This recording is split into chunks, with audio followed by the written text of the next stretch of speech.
Okay, मेरी screen visible है आप सबको? हेलो, मेरी स्क्रीन विजिबल है आप लोगों को? अब जो 10 आपका 1 लाख रुपए अमाउंट था जिसपे 10,000 क्या कितने दिन का हो गया? 365 डेज का हो गया, राइट? अगर 365 डेज का अगर 10,000 है डिवाइडेड बाय 365 इंटू अप्रैल में कितने दिन होते हैं? 30। अमाउंट कितना आ गया सर? 821 रुपये।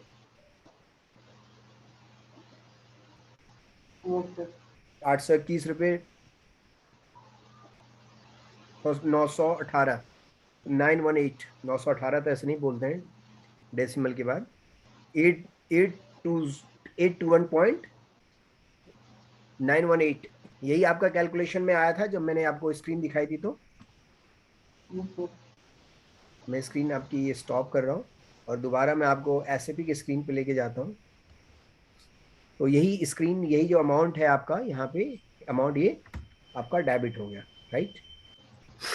यानी क्लियर हो गया? यानी कि जो हमने कैलकुलेशन किया है, जो कैलकुलेशन किया था वो बिल्कुल परफेक्ट वर्क कर रहा है। जो हमने जो कॉन्फ़िगरेशन किया है, हमारा कॉन्फ़िगरेशन बिल्कुल परफेक्ट है। ठीक है, तो ये जो आपका इंटरेस्ट का जो कैलकुलेशन था, इंटरेस्ट का कैलकुलेशन इस तरीके से हम लोग करते हैं, राइट? अब अब ओके अब आइए समझते हैं कि bill of exchange. Bill of exchange क्या होता है? कि बिल ऑफ एक्सचेंज कौन कौन जानता है, थोड़ा सा बताइए हमें। तो सर अगर फॉरेन से कोई ट्रांजेक्शन होती है गुड। तो कौन कौन बोल अदर रहे हैं? करेंसी और इंडियन करेंसी में जो डिफरेंस होता है हाँ हाँ। तो उसी फॉरेन एक्सचेंज बोलते हैं। नहीं, फॉरेन एक्सचेंज नहीं बोल रहा हूँ सर मैं।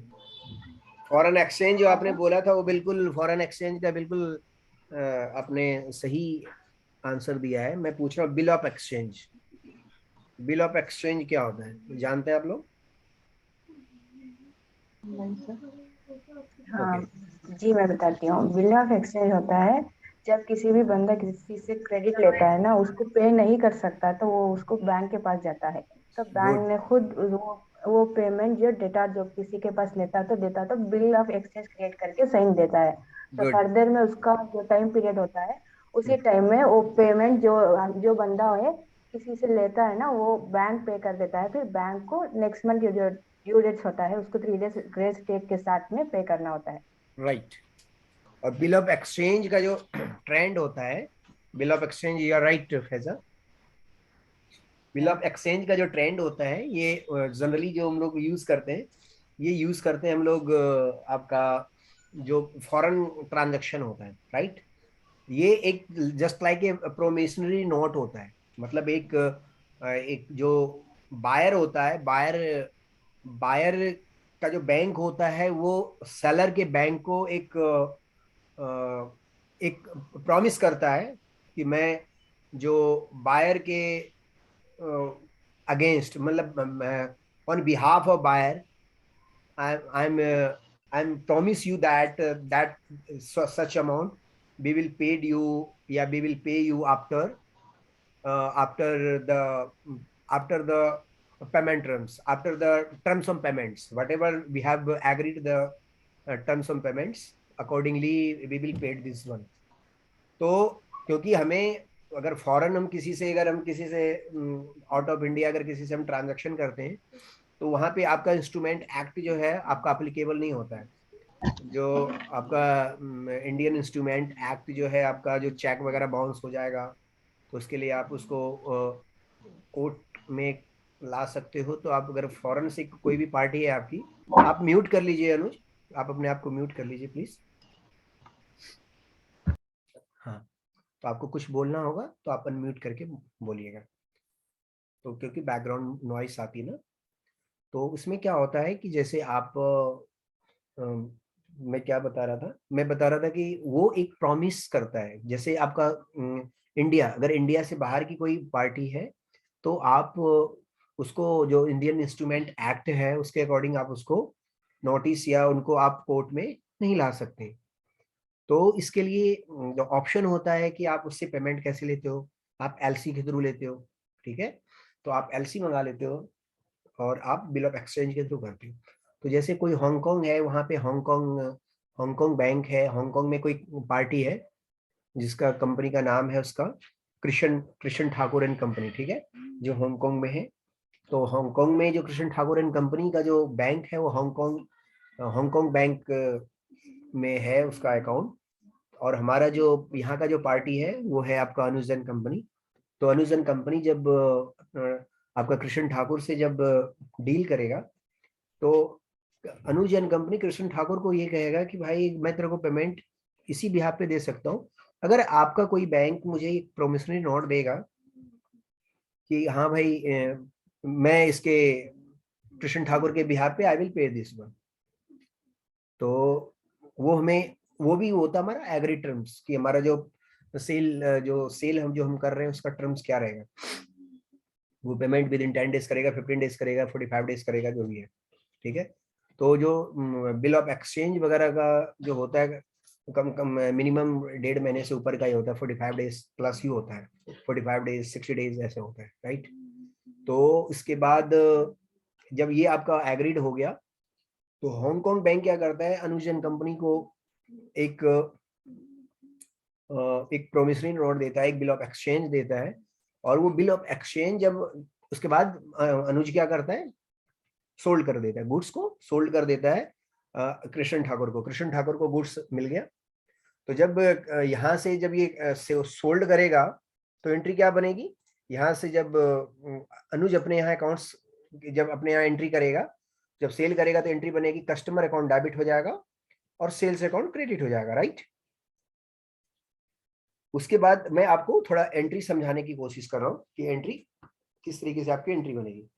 उसके बाद सेकेंड एंट्री का ऑप्शन आता है कि अब ये तो इसने तो दे दिया आपका सेल कर दिया उसने उसको, प्रोमिसरी नोट जो आपका बिल ऑफ एक्सचेंज है वो इसने इसको दे दिया। अब ये बिल ऑफ एक्सचेंज लेके क्या करता है, अब इसको पैसे की जरूरत है, इसको वर्किंग कैपिटल की जरूरत है, किसको, अनुजन कंपनी को।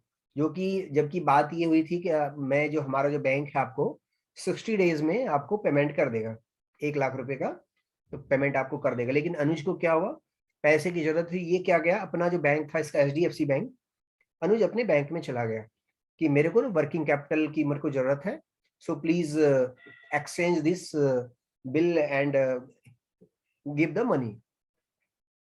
तो बैंक कहता भाई तेरा जो ये बिल ऑफ एक्सचेंज जो है ये तो आफ्टर 60 डेज आपका वो होगा, रिडीम होगा, तो मैं इससे मेच्योरिटी से पहले रिडीम करूंगा, तो you have to pay something, you have to pay as a bill of exchange charges, ठीक है।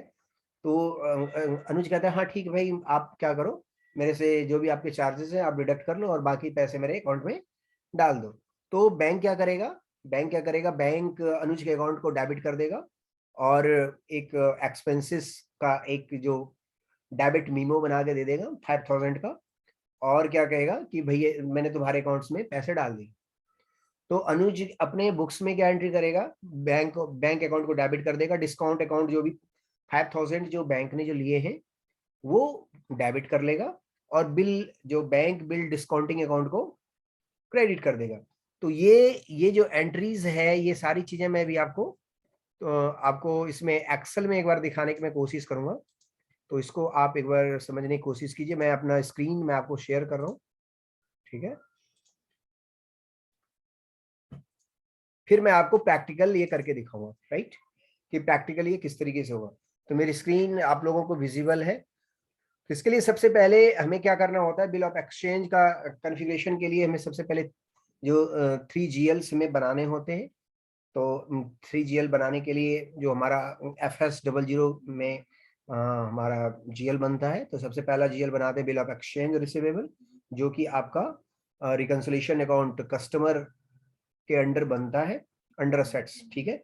सेकेंड जो हमारा जो GL बनेगा वो बनता है बैंक बिल डिस्काउंटिंग अकाउंट्स, जो कि ओपन आइटम मैनेज होता है, ठीक है, ताकि उसकी हम क्लियरिंग वगैरह चलाते हैं, ठीक है। और थर्ड जो होता है डिस्काउंट गिवन अकाउंट्स होता है अंडर हेड एक्सपेंसेस, ठीक है। ये 3GL हम पहले बनाते हैं। उसके बाद आइए हम समझते हैं कि हम एंट्री का किस तरीके से आपका फॉर्मेशन होगा आपके SAP में। तो सबसे पहले जो आप सेल करेंगे तो आपकी एंट्री क्या बनेगी, कस्टमर अकाउंट डेबिट हो जाएगा टू सेल्स अकाउंट क्रेडिट हो जाएगा, राइट। सबसे पहले एंट्री जो मैं आपको बता रहा हूं, सबसे पहले एंट्री ये बनेगी आपकी। एग्री हैं आप लोग एग्री कर रहे हैं, फर्स्ट एंट्री ये बनेगी आपकी। आप लोग हैं मीटिंग में हैं आप लोग? Yes sir. ओके, तो फर्स्ट एंट्री जब आप सेल करेंगे तो आपका कस्टमर अकाउंट डेबिट हो जाएगा और सेल्स अकाउंट क्रेडिट हो जाएगा, राइट। और सेकेंड एंट्री क्या करते हैं आप, तो ये आपका इंटरनल एंट्री है जो कि आपकी सिर्फ एसएपी में होगा। तो जब सेकेंड एंट्री करेंगे तो आपका क्या होगा, कस्टमर अकाउंट डेबिट हो जाएगा और जो कस्टमर अकाउंट डेबिट हो जाएगा विद स्पेशल जीएल इंडिकेटर, जो स्पेशल जीएल इंडिकेटर है उसके थ्रू आपका ये डेबिट हो जाएगा। यानी कि ये जो आपने जो डेबिट किया था ये डेबिट आपका यहाँ पे क्रेडिट हो जाएगा। ये सारी एंट्री मैं आपको जब एंट्री करूंगा तो मैं आपको सारी एंट्री दिखाऊंगा। तो अब आपके पास एंट्री क्या बच गई, सेल्स अकाउंट क्रेडिट और कस्टमर अकाउंट डेबिट जो स्पेशल जीएल इंडिकेटर के साथ आप करेंगे, ये एंट्री बच गई। जो येलो वाली जो एंट्री है दोनों आपका नॉक ऑफ हो गया, ठीक है। उसके बाद थर्ड एंट्री जब आप बैंक के पास जाते हैं तो बैंक के पास आप जैसे जाएंगे तो बैंक क्या कहता है कि आपके पास मैं 95,000 दूंगा, 5,000 आपको एक्सपेंसेस बियर करना पड़ेगा और बैंक बिल डिस्काउंटिंग अकाउंट्स को हम क्रेडिट कर देते हैं वो। तो आप अपने बुक्स में आप ये एंट्री करते हैं आप। उसके बाद लास्ट एंट्री क्या होता है, जब आपका ये क्लियर हो जाता है, बिल डिस्काउंट हो जाता है, फिर आप एंट्री करते हैं bank bill discounting account debit कर देते हैं और टू कस्टमर अकाउंट को क्रेडिट कर देते हैं। जो कि आपने ये जो ऊपर किया हुआ था, पहले ये डेबिट हुआ था फिर ये आपका क्रेडिट हो जाता है, ठीक है। ये जो आपका यहाँ पे क्रेडिट हुआ था यहाँ पे डेबिट हो जाता है, ठीक है। तो एट द एंड आपके पास एंट्री क्या बचती है, सेल्स अकाउंट आपका क्रेडिट और बैंक अकाउंट डेबिट और आपका बैंक अकाउंट डेबिट एंड आपका डिस्काउंट अकाउंट डेबिट। ये 3 लाइन आइटम की एंट्री, बाकी सारी एंट्री कॉन्ट्रा होने के बाद, सारी एंट्री रिकंसाइल होने के बाद, ओपन आइटम जो सारे रिकंसाइल होने के बाद आपके पास सिर्फ 3 एंट्री बचती है, राइट। तो आइए हम लोग इसका कॉन्फ़िगरेशन करके देखते हैं कि इसका कॉन्फ़िगरेशन हम किस तरीके से करेंगे और ये किस तरीके से वर्क करेगा, राइट।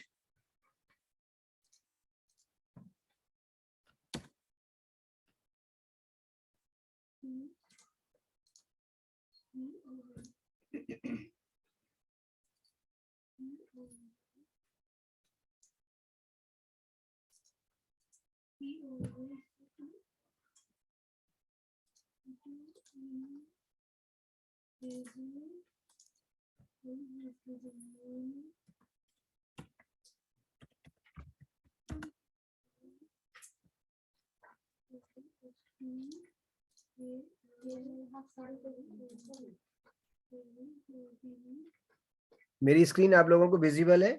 सबसे पहले जैसे मैंने आपको बताया FR00 में जाते हैं, FR00 में जाते हैं, करंट एसेट्स के अंदर हम एंट्री बनाते हैं, कौन सा, बिल ऑफ एक्सचेंज रिसीवेबल, जो कि आपका रिकंसिलिएशन अकाउंट कस्टमर का होता है, ठीक है।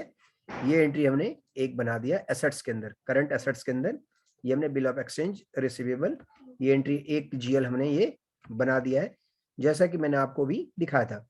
सेकेंड जीएल हम बनाते हैं bank bill discounting accounts liability के अंदर, जो लायबिलिटी है इसके अंदर बनाते हैं बैंक बिल डिस्काउंटिंग अकाउंट्स, जो आपका ओपन आइटम मैनेज होता है।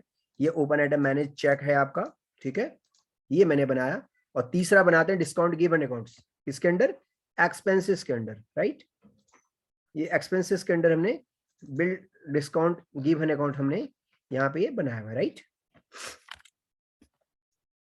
अब इसका कॉन्फ़िगरेशन हम करते हैं। इसका कॉन्फ़िगरेशन हमें कैसे करना, सबसे पहले हमारा जो कॉन्फ़िगरेशन का जो स्टार्ट होता है, सबसे पहले हमें अल्टरनेटिव रिकंसिलिएशन अकाउंट हमें बनाना पड़ता है जिसका ट्रांजैक्शन कोड है OBYN, राइट।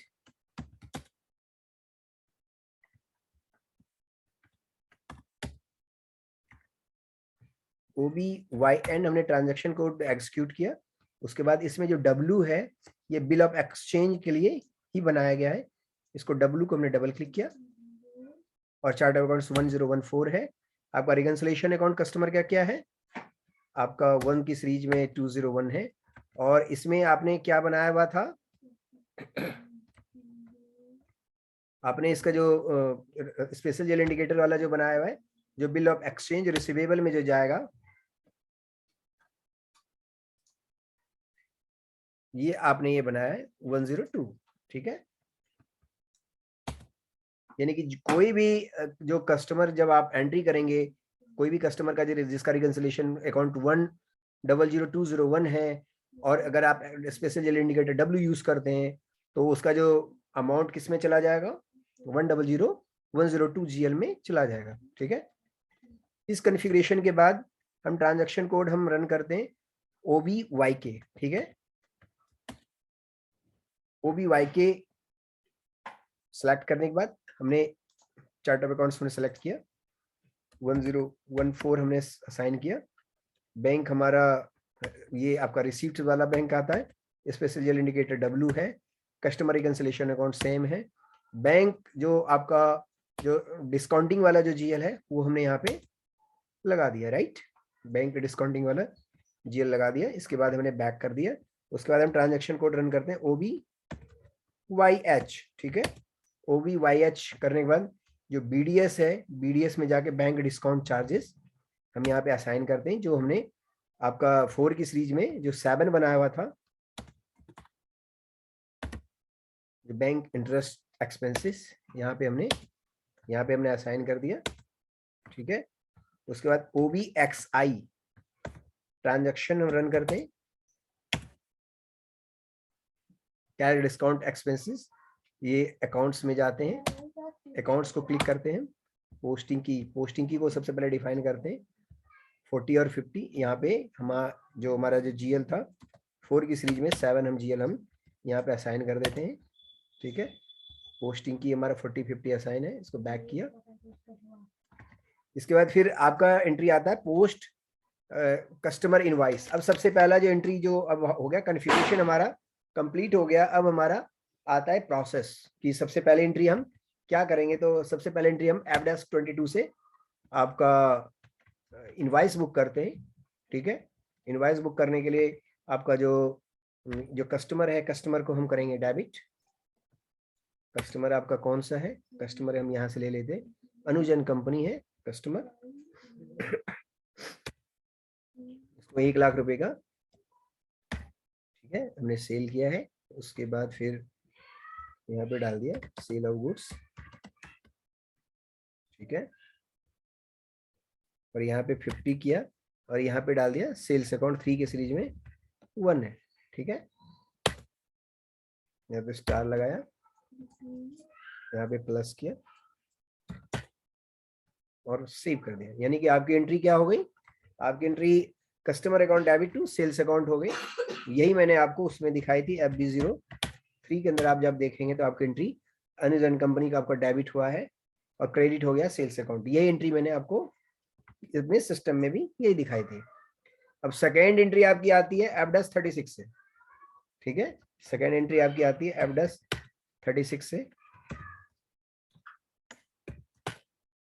इसमें आपका जो डॉक्यूमेंट डेट आप आज की ही डाल देते हैं, ठीक है। उसके बाद यहाँ पे आप डालते हैं आपका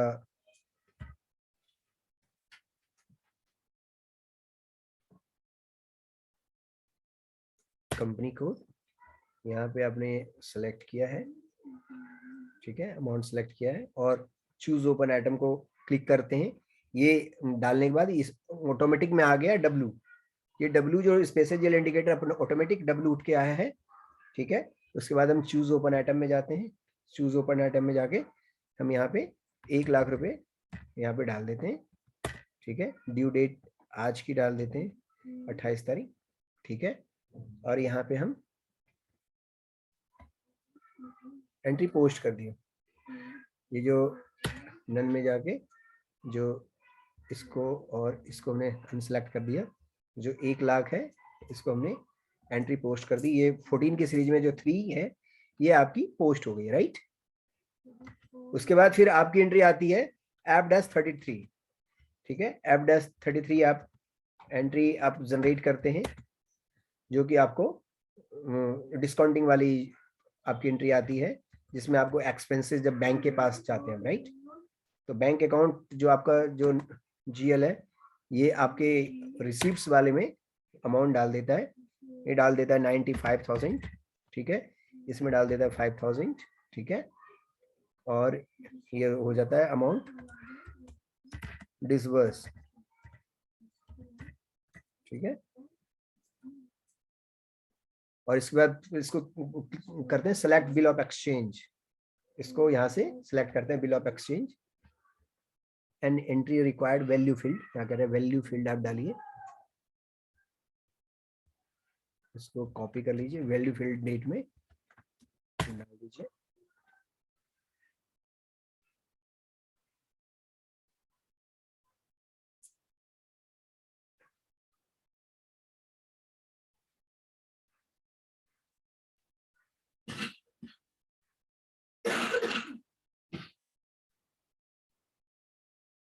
ये डिस्कनेक्ट हो गया, दोबारा हम लोग कनेक्ट करेंगे।